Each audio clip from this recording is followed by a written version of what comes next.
ہر جمعرات کو حضور کے پاس فرشتے سناتے ہیں فلاں بن فلاں نے ہفتہ بھر یہ کام کیا ہے.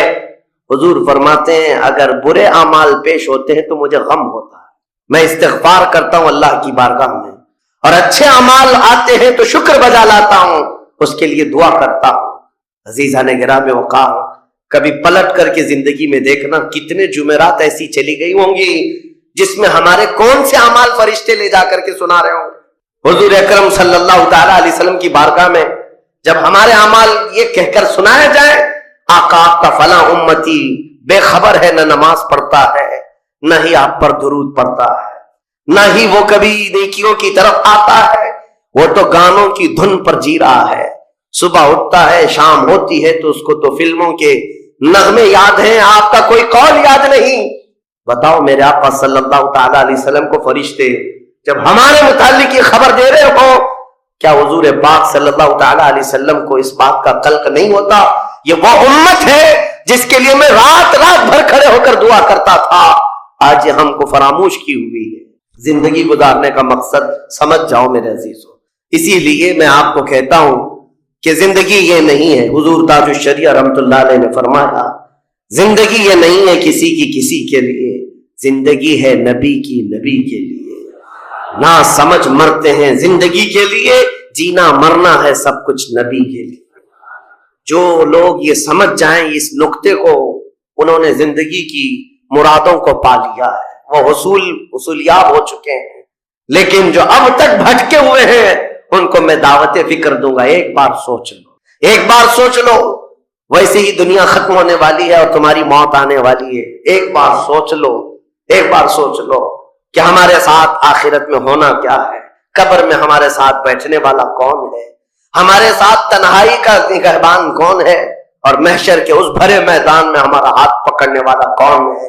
جب بار بار یہ سوچو گے تو اس فکر کو پہنچو گے کہ وہ صرف اور صرف ایک ہی ذات ہے, کون دیتا ہے دینے کو منہ چاہیے, دینے والا ہے سچا. حضور پاک صلی اللہ تعالی علیہ وسلم کی طرف لو لگا. اس کو جن لوگوں نے اپنی زندگی میں پہچان لیا وہ امام اہل سنت بن گئے, مجدد وقت بن گئے. اعلیٰ حضرت امام اہل سنت فاضل بریلوی رحمت اللہ تعالی علیہ کے متعلق ایک بات میں آپ سے کہوں, وہ بڑے عالم تھے, بڑے فقیہ تھے, بڑے محدث تھے, اور بہت سارے علوم پر انہیں مہارت تامہ حاصل تھی, سب اپنی جگہ پر. لیکن یہ سارے علوم نے مل کر اعلیٰ حضرت کو اعلیٰ حضرت نہیں بنایا. ان کو اعلیٰ حضرت بنانے والی چیز حقیقت میں عشق رسول ہے. حضور پاک صلی اللہ تعالی علیہ وسلم سے بے انتہا لگاؤ یہ مقام پیدا کر دیتا ہے, یہ مقام. ورنہ عالم تو بہت سارے ہیں, کتابیں لکھنے والے بھی بہت سارے ہیں, لیکن جس نے عشق کی بولی بولی دنیا اس کو پہچاننے لگ جاتی ہے, دنیا اسے پہچاننے لگ جاتی ہے. زندگی کا مقصد وہ سمجھ گئے کہ ان کی غلامی کرنے میں ہی یہاں پر عروج و ترقی ہے. اسی کو خانوادہ اعلیٰ حضرت سے ان کے پوتوں تک بھی یہ فکر پہنچی. تاج الشریعہ نے فرمایا بلحوثن سیم و زر کی بندگی اچھی نہیں, ان کے در کی بھیک اچھی, سروری اچھی نہیں. تم جو سوچ رہے ہو زندگی کے طور طریقے ایسے ہونے چاہیے ویسے ہونے چاہیے, گزار لو جتنے دن چاہے, بڑے بڑے بنگلوں میں, بڑی بڑی گاڑیوں میں, بڑی جائیدادوں میں, لیکن زندگی میں وہ عزت نہ پاؤ گے جو میرے مصطفیٰ کے قدموں میں ملے گی, جو حضور کی غلامی میں ملے گی وہ عزت نہیں پا سکتے. عزیزان گرامی وقار, نبی کریم صلی اللہ تعالی علیہ وسلم کے ان صحابہ کو دیکھتے ہیں جنہوں نے زندگی کو ضائع نہیں کیا, ایک پل بھی ضائع نہیں کیا.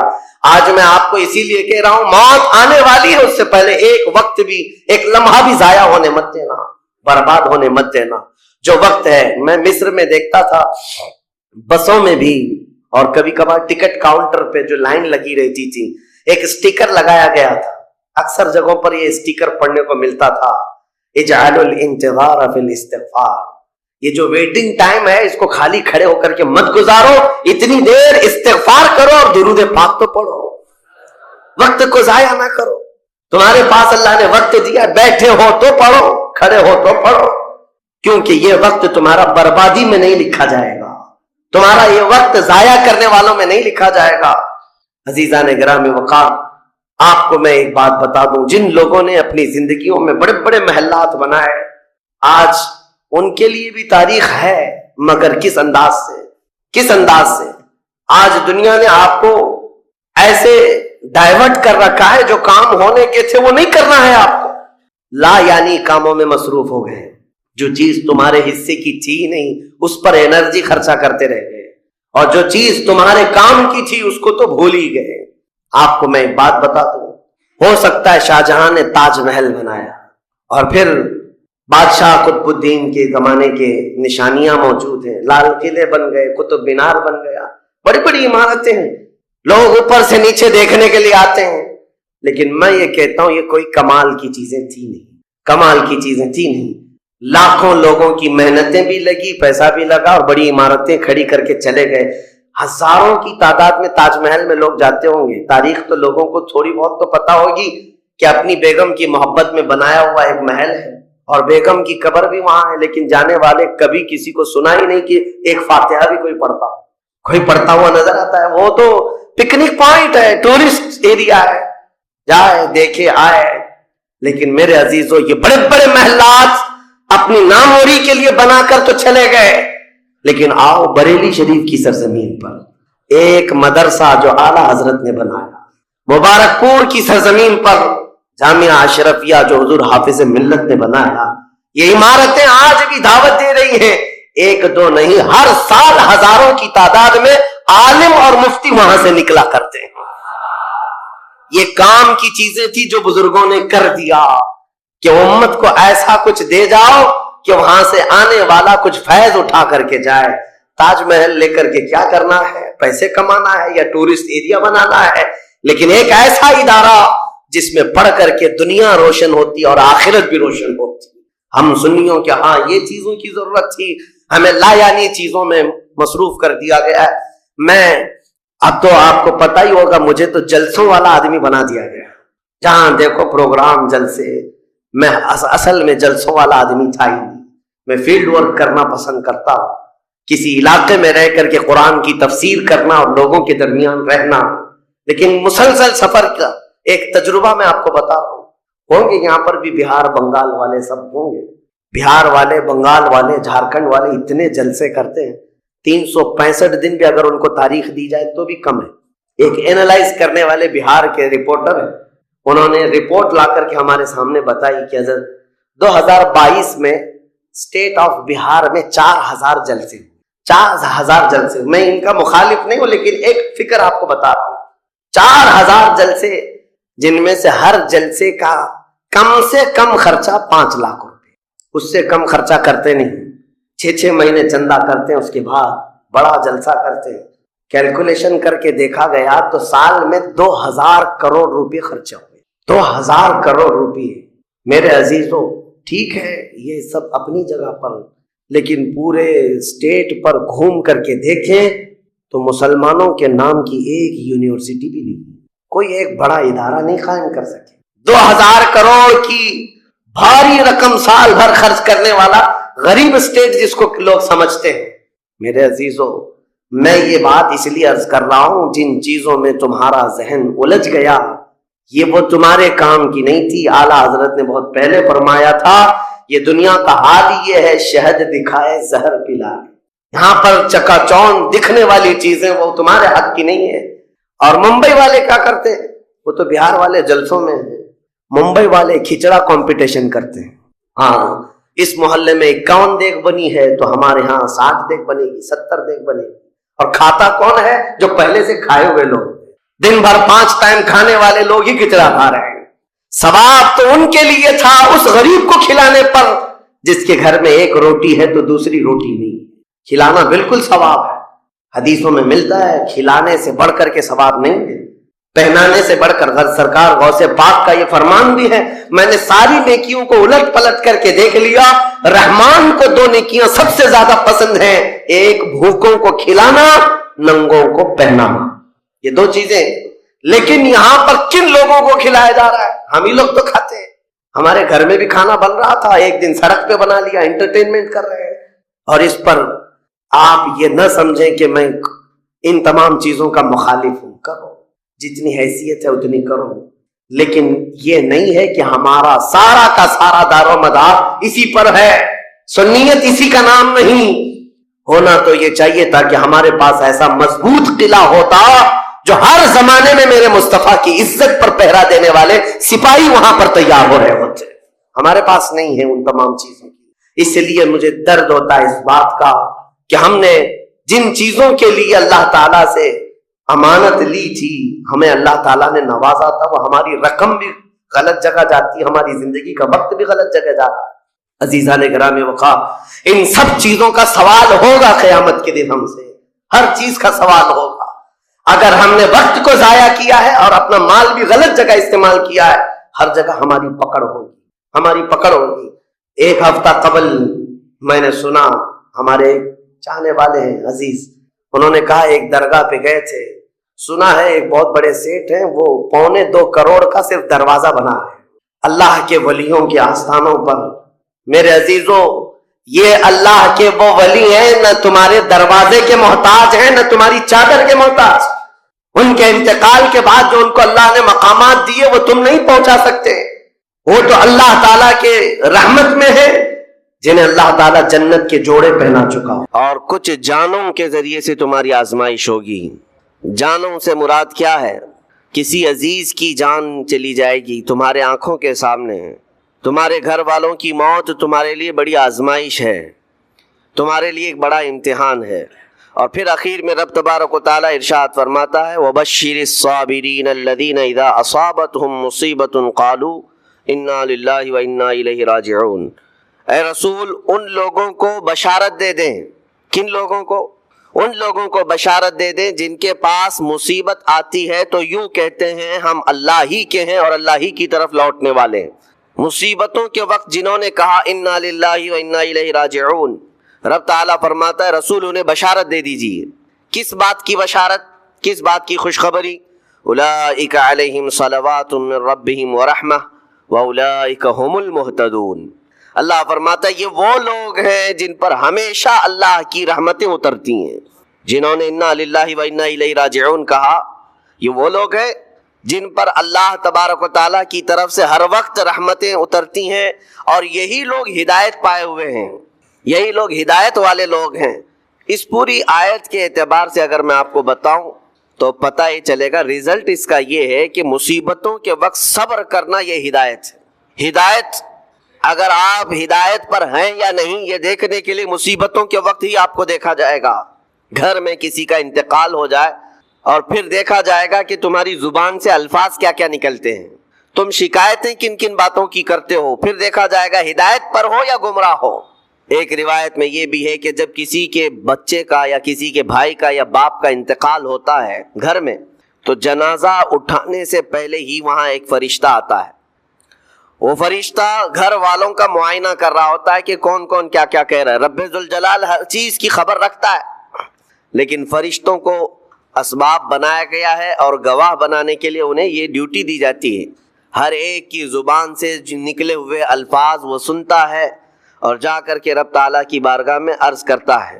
اللہ تعالیٰ پوچھتا ہے کہ میں نے فلاں کے گھر سے ایک جان لے لی، ان کا عزیز بیٹا چلا گیا، بھائی چلا گیا، ماں چلی گئی، وہ لوگ میرے بارے میں کیا کہہ رہے تھے؟ فرشتہ کہتا ہے اے رب ذوالجلال، ان لوگوں کے زبان پر شکر کے الفاظ تھے، وَإِنَّا لِلَّهِ وَإِنَّا إِلَيْهِ رَاجِعُونَ کہہ رہے تھے، اور وہ صبر کر رہے تھے. میں نے گھر والوں کے سب حالات دیکھے. اللہ تعالیٰ فرماتا ہے اے میرے فرشتے تو گواہ رہنا، میں نے ان سے جو چیز لیا ہے اس سے کئی گنا زیادہ نعمت انہیں عطا کروں گا، اس سے بہتر نسل انہیں دی جائے گی، اور ان کے غم آج جتنے ہیں اس سے کئی گنا زیادہ خوشیاں میں انہیں جنت کی عطا کروں گا جنہوں نے میری دی ہوئی مصیبت پر صبر کیا. اور کوئی گھر ایسا ہوگا جس گھر سے فرشتہ جا کر کہے گا کہ مولا اس گھر والے تو بے قابو تھے، جو منہ میں آیا بکے جا رہے تھے، وہ تو یوں کہہ رہے تھے کہ اللہ کو کیا ہمارا ہی گھر ملا، ہمارا ہی بچہ جانے کو تھا، ہمارے ہی گھر میں یہ آفت آنے کو تھی. اس طرح کے الفاظ وہ کہہ رہے تھے اور رب تبارک و تعالیٰ کو ظالم کہہ رہے تھے. اللہ تبارک و تعالیٰ اپنے جلال کا اظہار فرماتا ہے، ارشاد فرماتا ہے فرشتے کو اے فرشتے تو گواہ رہنا، انہوں نے میرے بارے میں جیسا گمان کیا اب میں ان کے ساتھ ویسا ہی سلوک کروں گا۔ اللہ تبارک و تعالیٰ کے ساتھ یہ گمان جس طرح بندہ کرے گا اللہ تعالیٰ اس کے ساتھ اسی طرح کا سلوک فرمائے گا۔ اس کو ارحم الراحمین ہی تصور کرو۔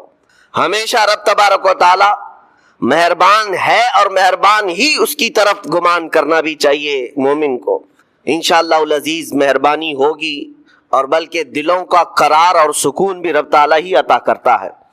اے میرے عزیزوں، یہ تمہیدی باتوں کے بعد میں اب عرض کرنا چاہتا ہوں، محرم الحرام کے مہینے میں کربلا کے واقعات سنتے ہی رہتے ہیں۔ میرے عزیزوں، ہم بچپن سے لے کر اب تک ہر سال کربلا میں ہونے والے عظیم حادثے کو سنتے بھی آ رہے ہیں۔ 14 صدیاں گزر جانے کے بعد بھی اس واقعے کو یاد کرتے ہیں تو آنکھیں بھیگ جاتی ہیں۔ اس میدان میں، وہاں کے ریگزاروں میں رسول کریم صلی اللہ تعالی علیہ وسلم کے اہل بیت کا جو امتحان تھا وہ کتنا سخت تھا، کتنا کٹھن تھا۔ کسی ایک کے ساتھ کوئی معاملہ ہو جائے تو سمجھ میں آئے، امام عالی مقام سید الشہداء امام حسین رضی اللہ تعالیٰ عنہ کو کتنا بڑا امتحان دینا پڑا ہوگا۔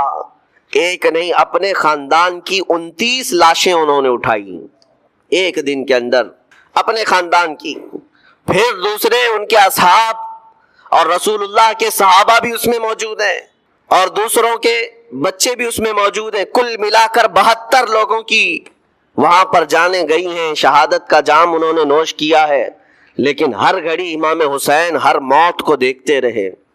آج کبھی تصور کرنا، ہمارے گھر میں کسی ایک فرد کا انتقال ہو جائے تو گھر پورا عجیب سا ہو جاتا ہے، پورے گھر کا سکون غارت ختم ہو جاتا ہے۔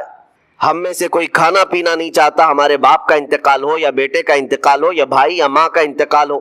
لیکن امام حسین کی وہ بات مجھے یاد آتی ہے جب اپنے جوان بیٹے علی اکبر کی لاش پر گھوڑے دوڑتے ہوئے بھی دیکھ رہے تھے۔ اپنے سگے بھتیجے امام قاسم کا سر الگ کر دیا تھا یزیدیوں نے، اور اس سر کو اپنی گود میں رکھ کر کے بیٹھے ہوئے تھے۔ اپنے سگے بھائی حضرت عباس علمبردار کے، ان کے آنکھوں کے سامنے دونوں ہاتھ کاٹے گئے تھے، اور حضرت عباس کے سینے میں نیزہ مار کر کے انہیں گرایا گیا تھا۔ اتنا ہی نہیں میرے عزیزوں، امام حسین اس خونی منظر کو اپنی آنکھوں سے دیکھیں جب 6 ماہ کے علی اصغر کو لے کر پانی طلب کرنے گئے تھے تو یزیدیوں نے گلے پر تیر ایسا لگایا تھا کہ خون کا فوارہ مولا حسین کے چہرے پر آ کر لگ گیا۔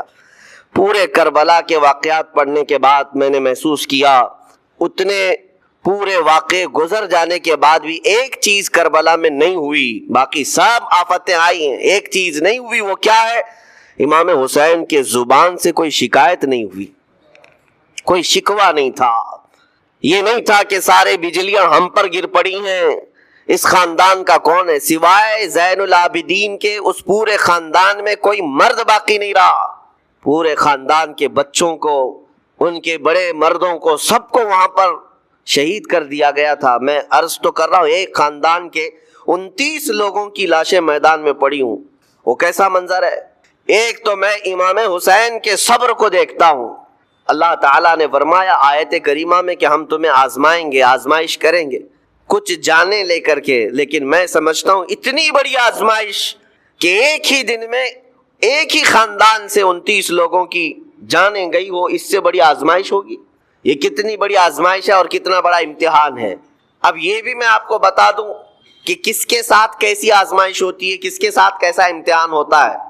آپ کو سردی بخار دے کر کے آزمایا جاتا ہے، کسی اور کو کچھ اور بیماریاں دے کر، یا کسی اور کو کسی اور مصیبت کے ذریعے سے۔ لیکن یہ آزمائش کی جو کیٹیگری ہے وہ کیسے طے ہوتی ہے پتہ ہوں؟ میرے آقا صلی اللہ تعالی علیہ وسلم نے فرمایا جس کا ایمان جتنا بلند ہوگا ویسی ہی آزمائش آئے گی۔ یہ کربلا کے امتحانات سے یہ بات تو ثابت ہوتی ہے کہ امام حسین کے ایمان کا درجہ کیا رہا ہوگا، ان کے ایمان کا مقام کیا رہا ہوگا۔ اس ایمان کی بلندی کے اعتبار سے ان پر آزمائش آئی۔ اسی لیے تو بزرگوں نے فرمایا کہ ہم میں سے کوئی بھی امام حسین کے صبر کو نہیں پہنچ سکتا۔ استقامت اور صبر یہ 2 چیزیں ایسی ہیں، اچھے اچھے لوگوں کے پیر ڈگمگا جاتے ہیں۔ استقامت کا مطلب ہے ڈٹے ہوئے رہنا حق پر، اور یہ سب کو نہیں مل پاتا، یہ خصوصیت سب کو حاصل نہیں ہوتی۔ ایک امام حسین کی وہاں پر ہم نے استقامت دیکھی اور ان کا صبر دیکھا، دوسرے سب سے بڑا صبر جو ہم نے دیکھا ہے وہ سیدہ زینب رضی اللہ تعالیٰ عنہا کا۔ وہ خاتون امام حسین کی سگی بہن ہے، سیدہ فاطمہ الزہرا کی بیٹی ہیں، حیدر کرار کی نور نظر میرے آقا صلی اللہ علیہ وسلم کی گود میں کھیلی ہوئی ہیں۔ سیدہ زینب سلام اللہ علیہا جب وہ کربلا کے میدان میں موجود تھیں، ان کی عمر مبارک بھی تقریباً 55 سال کے قریب تھی۔ 55 سال کی اگر خاتون میدان میں یہ تمام خونی مناظر دیکھ رہی ہو، ہماری عورتوں کو آپ جانتے ہیں کہ ایک چھوٹی سی مصیبت پر واویلا مچاتی ہیں، اور سیدہ زینب وہ ہیں جن کے خود سگے شہزادے عون اور محمد ان کی آنکھوں کے سامنے مارے گئے تھے اور ٹکڑے کیے گئے تھے۔ سیدہ زینب سلام اللہ علیہا اس پر بھی خاموش رہی، لیکن اندازہ کرو جب سارے شہید ہو گئے تھے، امام حسین اپنے خیمے سے نکلنے کو تھے، جب کربلا کے میدان میں خود گھوڑے پر سوار ہونے کو تھے، جانتے ہیں یہ منظر کیسا رہا ہوگا۔ عورتیں تو ماتم کرتی ہیں ایسے حالات میں، لیکن وہ اہل بیت کی عورتیں تھیں۔ سیدہ زینب خود کھڑی ہوئیں اور اپنے خیمے میں امام حسین کو لے گئی۔ ایک صندوق تھا پرانا، اس کو کھول کر کے اس میں سے ایک جبہ نکالا اور کہا میری ماں نے مجھے یہ وصیت کی تھی کہ جب حسین میدان میں اترنے کی اس کی باری آئے تو اس دن ہو سکتا ہے وہ مجھے یاد کرے، زینب اگر تو اس دن باقی رہے، تو اس دن زندہ رہے تو اپنے ہاتھوں سے یہ حسین کو جبہ پہنانا۔